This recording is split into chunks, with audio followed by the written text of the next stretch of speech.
Take a look at the fairly empty crowd where Donald Trump gave a speech in Virginia on Friday. You see that right there? This was an incredibly low energy crowd on Friday after the debate between Donald Trump and President Biden. You'll see in a moment the crowd look confused, like, what in the world is he talking about? Look at the lady behind Donald Trump as he's talking about Hannibal Lecter, or he's calling Senator Schumer a Palestinian and using the term Palestinian as like a pejorative word to attack Senator Schumer. And the people behind him don't really even know what he's talking about. They're like, okay, what is he saying? I want you to see that. Then I want to compare that to President Biden's speech in North Carolina, where the crowd was energized and ready to go. Just take a look at the contrast there, because I know Donald Trump just talks about crowds and crowds, but take a look at this. One of the other things I think is important as well to note is that when Donald Trump was in Virginia, you notice where his plane is right here on the tarmac? Take a look at Donald Trump's plane. Guess what plane was right next to his? Yeah, Vladimir Putin's plane, the Russian embassy plane that was doing a purported diplomatic visit, just happened to go right next to Donald Trump's plane at Dulles in Virginia. Maybe that was one of the reasons Donald Trump was in Virginia. What was being exchanged there? What was being communicated there? Anyway, just take a look where Donald Trump calls Schumer a Palestinian. Watch the people behind him like what? Play this clip. Take a look at that. Look at a guy like Senator Schumer. I've always known him. I've known him a long time. I come from New York. I knew Schumer. He's become a Palestinian. He's a Palestinian now. Congratulations. He was very loyal to Israel and to Jewish people. He's Jewish, but he's become a Palestinian because they have a couple of more votes or something. Nobody's quite figured it out. Or next, when Donald Trump says that climate change isn't a thing. Just watch the people behind him. Here, play this clip. That's your threat, and we don't even talk about it. We never even met. Can you imagine this guy saying global warming is the greatest threat to our country? Global warming is fine. In fact, I heard it was going to be very warm today. It's fine. It's fine. By the way, as Donald Trump is saying climate change isn't a thing, do you see the people, how hot they are and the heat that's actually taking place in Virginia? That's Donald Trump's message as he's going to swing states, that climate change isn't real, or Chuck Schumer's a Palestinian, he says, or he tells these bizarre stories like this one about electric planes would crash if they don't get enough sun. Here, play this clip. These guys, you'll never get them done. You'll never get them done. They don't have any clue. All they know is electric. They want electric army tanks. They want electric planes. What happens if the sun isn't shining while you're up in the air? Well, sir, I told you there'd be problems, sir. No, they want electric everything. They want electric boats. The problem, the boats, they don't float. Because the battery is so heavy, it sinks the boat. They say, we don't care, we want them anyway. And again, do you see the people behind? The people are like, what in the world is he even talking about? Incredibly low energy, very small crowd. So Trump's struggling to come up with, all right, my electrical plane thing, that didn't work. All right, my climate change line, that didn't work.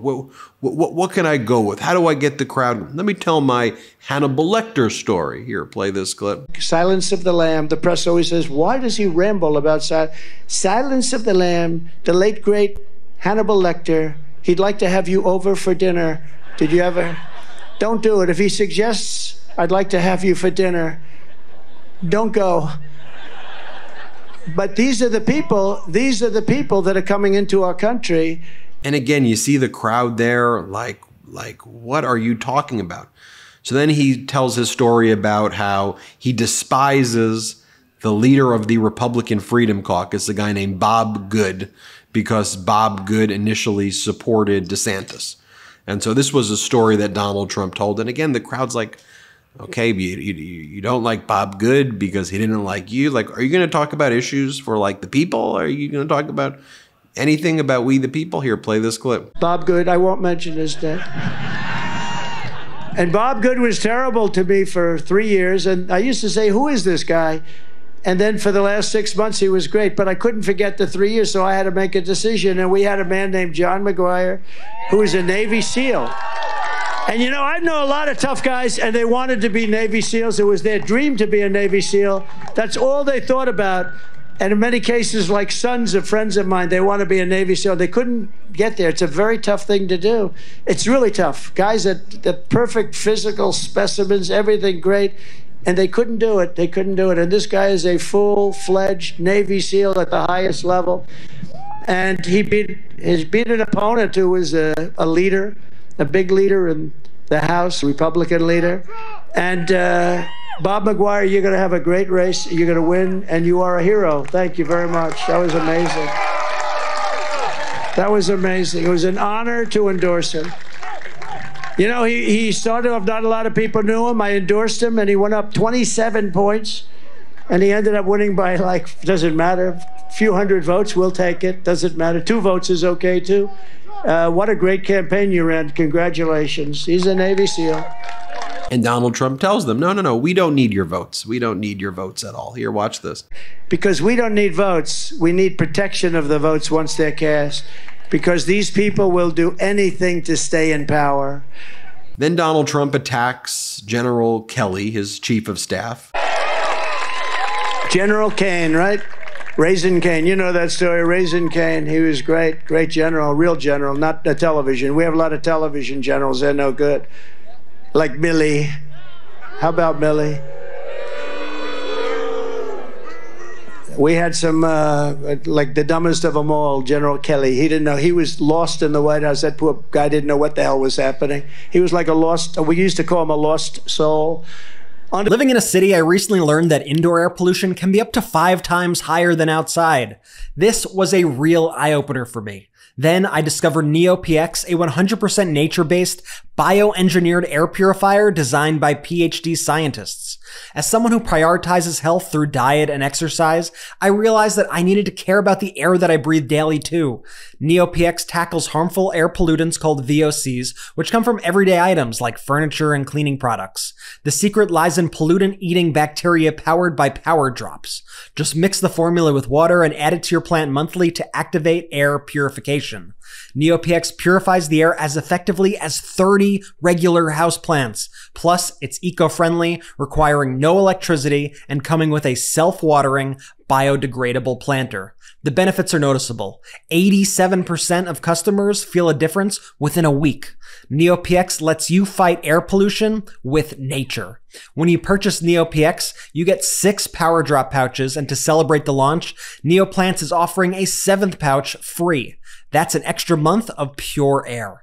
Go to neoplants.com/Meidas and the discount will be applied automatically at checkout. Shipping is available within the US with worldwide shipping coming soon. Breathe better, live better with NeoPX. He's a loser. This guy was your chief of staff.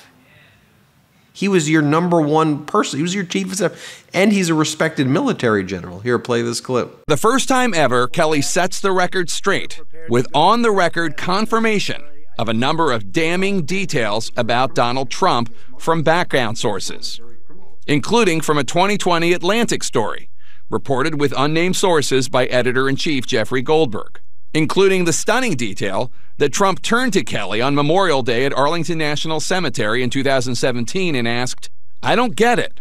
What was in it for them?"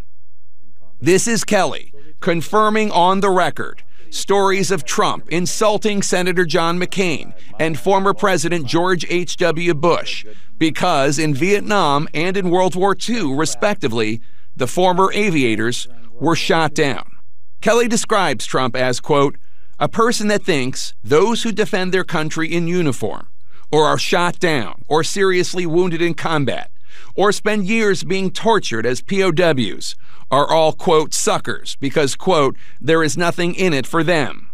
A person that did not want to be seen in the presence of military amputees because, quote, it doesn't look good for me. A person that demonstrated open contempt for a Gold Star family, for all Gold Star families, on TV during the 2016 campaign. And then after spending the whole week whining about how CNN was going to be rigged and how Joe Biden was going to be jacked up on drugs, now Donald Trump says the moderators were great. Play this clip. Drugs of Minneapolis, how about Minneapolis? It was burning down. Remember the guy from CNN? Although I shouldn't knock CNN because I actually thought they treated me very fairly last night. Very professional, both of them. Jake and Dana, they treated us very fairly. They abused me for years, but last night, right, what happened? They treated me very fairly. I think it's great. I think it was great for them. It was great for CNN, but I thought they were very fair. But all of those thugs... Yeah, the moderators were definitely not great. They were the opposite of that. Now, compare that to the energy of President Biden and Biden's speech in North Carolina. I mean, take a look at Biden in North Carolina right here. Play the clip. And we're still the beacon to the world. We can never give up what makes America, America.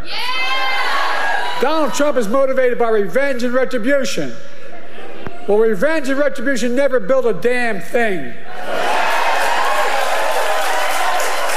You and I, we Americans are a nation of hope, optimism, and possibilities. That's what always built America. That's going to continue to build America today. The choice in this election is simple.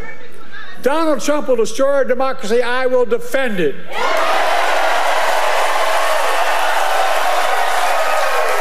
So, folks, are you with me? Take a look at the crowd here when Biden spoke in North Carolina. Play it. I give you my word as a Biden, I would not be running again if I didn't believe with all my heart and soul I can do this job. Because quite frankly, the stakes are too high. The stakes are too high.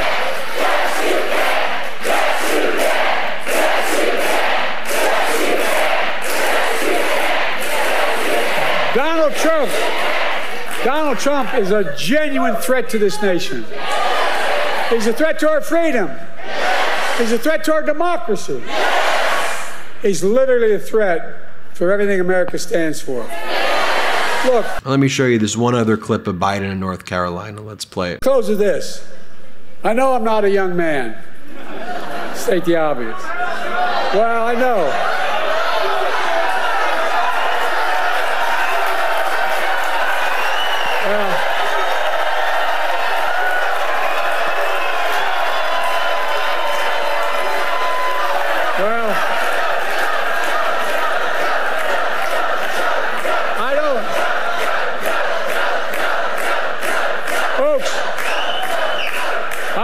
As easy as I used to. I don't speak as smoothly as I used to. I don't debate as well as I used to. But I know what I do know. I know how to tell the truth.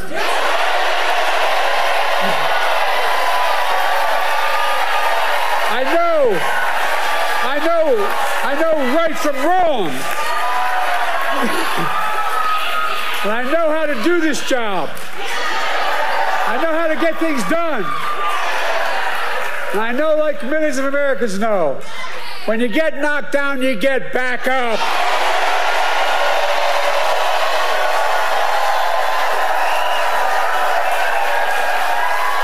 You know, one of the things I find interesting is, and I'm not big on polls here, but as I look at some of the recent polling post-debate, it's not what the pundits are saying. The Morning Consult 2000 registered voter poll has Biden up 1. It used to be a tie post-debate. Biden up 1. When you look at 538's predictions, Biden wins 52 times out of 100, where Trump wins 47 times out of 100. It was previously 50 to 49. Now it's 52 to 47. So that's pretty good. By the way, as John Fetterman said in Pennsylvania, another swing state, when like all the Politico and the New York Times writing op-ed after op-ed.